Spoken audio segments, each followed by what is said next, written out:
Olá, sou Lícia Costa Pinto, médica, e hoje nós daremos continuidade ainda ao tema climatério e menopausa, respondendo uma série de perguntas agora sobre menopausa precoce. A menopausa precoce ocorre com que idade? Quais são as suas causas? Quem tem a maior predisposição de apresentar a menopausa precoce? Como que o médico consegue diagnosticar mais precocemente a menopausa precoce e também tratar? Nesse primeiro vídeo, vamos fazer uma introdução ao assunto.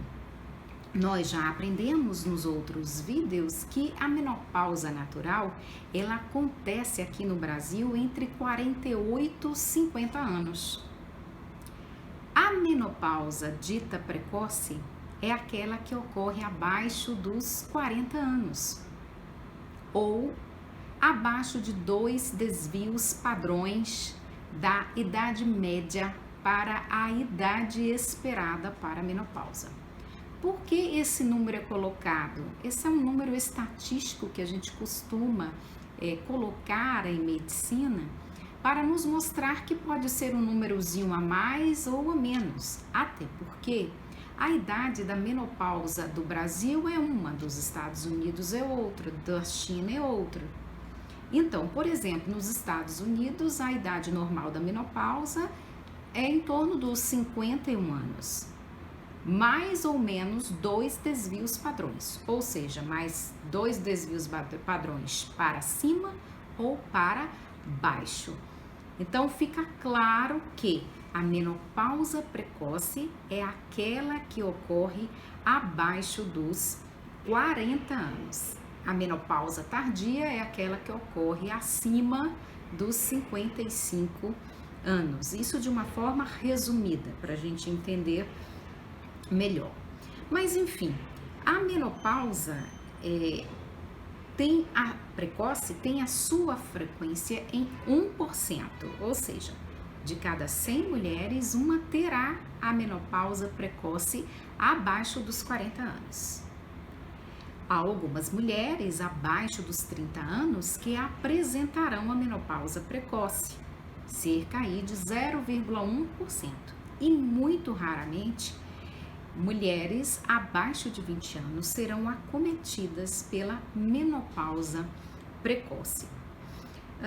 A data da menopausa, como nós aprendemos nos vídeos anteriores, ela é ditada geneticamente. Então, a menina já nasce com uma quantidade geneticamente determinada de oócitos que serão aqueles folículos, aquelas bolinhas pretas que aparecem então no ultrassom, que esses folículos vão se tornar óvulos no futuro. Então já se nasce com essa quantidade, cerca de 2 milhões de ócitos.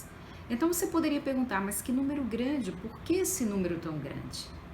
Na verdade, esses oócitos sofrerão vários ataques ao longo da sua vida. Nós podemos ter, por exemplo, ainda intraútero, uma destruição desses ócitos, ou depois do nascimento. E vejam que a quantidade de ócitos que é destinada à ovulação, esses folículos, tem apenas um número de 500. Então você veja que de fato era preciso que nós nascêssemos com essa quantidade grande de ócitos, que precisava que nós nascêssemos com essa quantidade grande de reserva ovariana, porque esses ócitos serão consumidos, seja para a ovulação, ou seja, pela atresia, pela destruição normal ou não desses ócitos.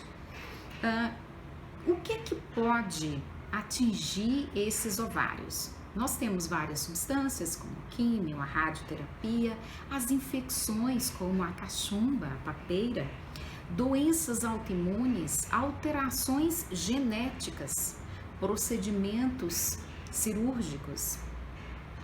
Essas alterações genéticas, inclusive, elas promovem, em geral, uma menopausa precoce muito precoce. Então, muitas vezes acontece que aquela garota que tem uma alteração genética, ela menstrua e logo depois ela já não menstrua mais. Na China, tem se observado, por exemplo, uma idade menor para a menopausa associado muito ao hábito de fumar. Nós vamos falar sobre o hábito de fumar quando falarmos melhor sobre as causas. Então, de uma forma resumida, nós podemos ter uma diminuição dos oócitos.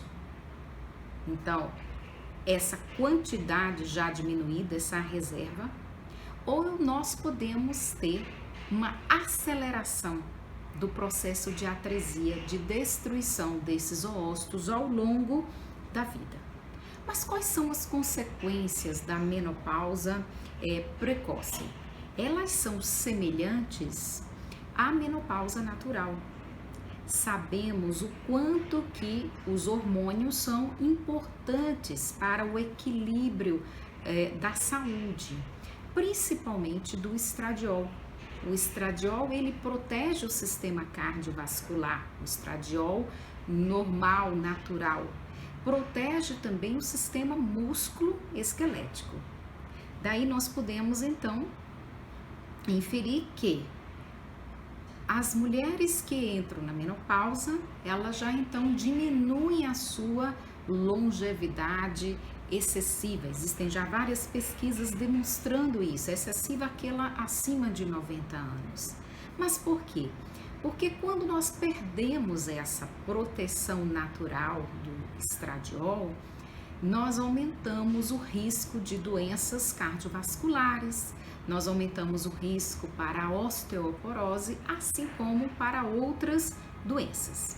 Felizmente, nós, para mantermos a saúde, dependemos de uma série de motivos. E hoje está bem estabelecido que essas doenças, elas podem ser prevenidas, elas podem ser controladas e muito depende dos nossos hábitos de vida, do quanto que nós comemos, como nós comemos, do tanto que nós nos exercitamos, nos movimentamos, mantemos o nosso cérebro ativo, seja fazendo palavras cruzadas, aprendendo coisas novas, fazendo um novo trajeto, do quanto nós tomamos de sol, como que nós nos relacionamos, etc.